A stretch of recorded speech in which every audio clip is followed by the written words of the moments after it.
Graça e paz. Hoje vamos dar início ao Narrando as Escrituras, o podcast onde vamos narrar e comentar os livros bíblicos. Cada episódio será narrado um capítulo e hoje vamos narrar Romanos capítulo 1.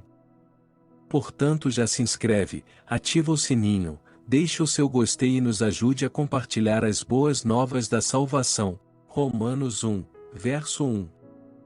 Paulo, servo de Jesus Cristo, chamado para apóstolo, separado para o Evangelho de Deus, o qual antes prometeu pelos seus profetas nas Santas Escrituras, acerca de seu Filho, que nasceu da descendência de Davi segundo a carne, declarado Filho de Deus em poder, segundo o Espírito de santificação, pela ressurreição dentre os mortos, Jesus Cristo, nosso Senhor, pelo qual recebemos a graça e o apostolado, para a obediência da fé entre todas as gentes pelo seu nome, entre as quais sois também vós, chamados para serdes de Jesus Cristo. A todos os que estais em Roma, amados de Deus, chamados santos, graça e paz de Deus nosso Pai, e do Senhor Jesus Cristo. Primeiramente dou graças ao meu Deus por Jesus Cristo, acerca de vós todos, porque em todo o mundo é anunciada a vossa fé. Porque Deus, a quem sirvo em meu espírito, no Evangelho de seu Filho, me é testemunha de como incessantemente faço menção de vós, pedindo sempre em minhas orações que, em algum tempo, pela vontade de Deus, se me ofereça boa ocasião de ir ter convosco. Porque desejo ver-vos, para vos comunicar algum dom espiritual, a fim de que sejais confortados, e isto é, para que juntamente convosco eu seja consolado pela fé mútua, assim vossa como minha. Não quero, porém, irmãos, que ignoreis que muitas vezes propus ir ter convosco, mas até agora tenho sido impedido, para também ter entre vós algum fruto, como também entre os demais gentios. Eu sou devedor, tanto a gregos como a bárbaros, tanto a sábios como a ignorantes. E assim, quanto está em mim, estou pronto para também vos anunciar o Evangelho, a vós que estáis em Roma. Porque não me envergonho do Evangelho de Cristo, pois é o poder de Deus para a salvação de todo aquele que crê, primeiro do judeu, e também do grego.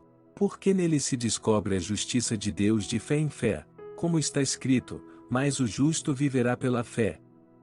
Porque do céu se manifesta a ira de Deus sobre toda a impiedade e injustiça dos homens, que detêm a verdade em injustiça.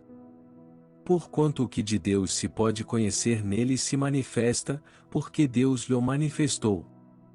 Porque as suas coisas invisíveis, desde a criação do mundo, tanto o seu eterno poder, como a sua divindade, se entendem, e claramente se veem pelas coisas que estão criadas, para que eles fiquem inexcusáveis, porquanto, tendo conhecido a Deus, não o glorificaram como Deus, nem lhe deram graças, antes em seus discursos se desvaneceram, e o seu coração insensato se obscureceu.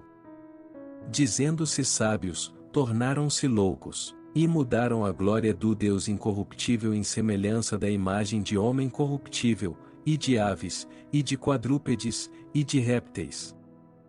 Por isso também Deus os entregou às concupiscências de seus corações, à imundícia, para desonrarem seus corpos entre si.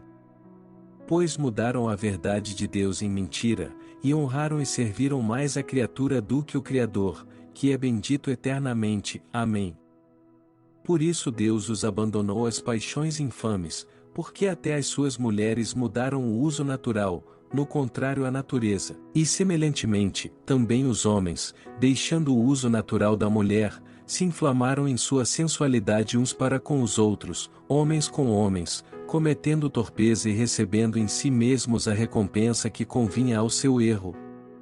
E como eles não se importaram de ter conhecimento de Deus, assim Deus os entregou a um sentimento perverso, para fazerem coisas que não convêm, e estando cheios de toda a iniquidade, fornicação, malícia, avareza, maldade, cheios de inveja, homicídio, contenda, engano, malignidade, sendo murmuradores, detratores, aborrecedores de Deus, injuriadores, soberbos, presunçosos, inventores de males, desobedientes aos pais e às mães, nécios, infiéis nos contratos, sem afeição natural, irreconciliáveis, sem misericórdia, os quais, conhecendo o juízo de Deus, que são dignos de morte os que tais coisas praticam, não somente as fazem, mas também consentem aos que as fazem. O apóstolo Paulo começa a sua carta cumprimentando os cristãos em Roma, e fala sobre a sua grande vontade de visitá-los, e em seguida nos introduz a doutrina da justificação pela fé,